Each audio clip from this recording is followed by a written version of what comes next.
Po ng ating inaasahan kahapon may part 1 at ngayon may part 2. At pakinggan po nating mabuti at muni-munihin lahat ng mga sinasabi ni ex-Congressman Saldico.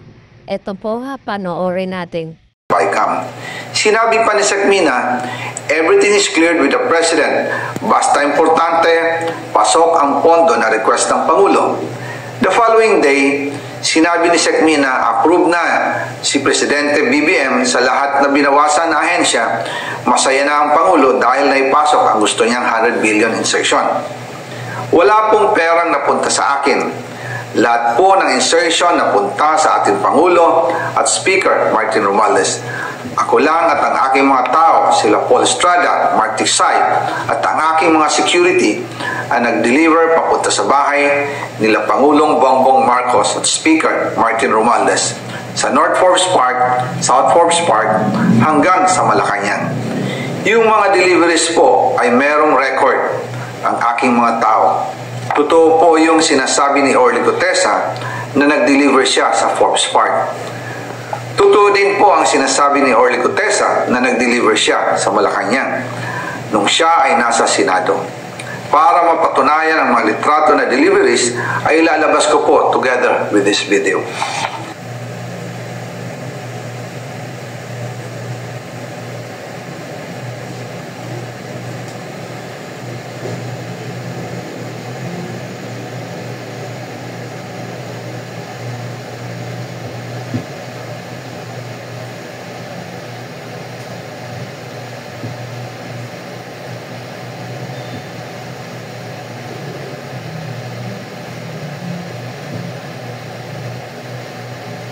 After po ng approval ng budget sa General Appropriations Act of 2025, nagtanong po ako sa DPWH kung magkano ang kailangan na ibigay sa Office of the President o ang SOP na bigayan.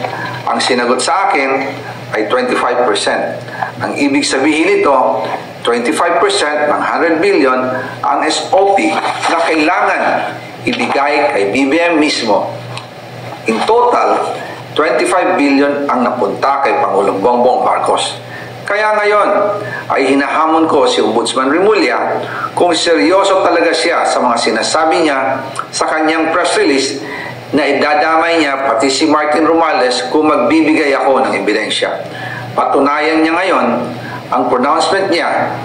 Imbestigahan niya ang fraternity Brad at ang kanyang kaibigan na si Speaker Martin Romualdez kung talagang tutupad siya sa tungkulin niya. Imbestigahan din niya si President Bongbong Marcos. Sabi nga ni BBM nung SONA, let's do it right at mahiya naman kayo, hindi po ba? Nananawagan din po ako sa Senado na imbestigahan ang 100 billion insertion ni Presidente. Alam ko po na hindi gagawin ni Ombudsman Remulla ang hamon ko. Pero magaling ang Senado sa investigasyon at ako ay naniniwala na dahil sa kanila lalabas ang katotohanan.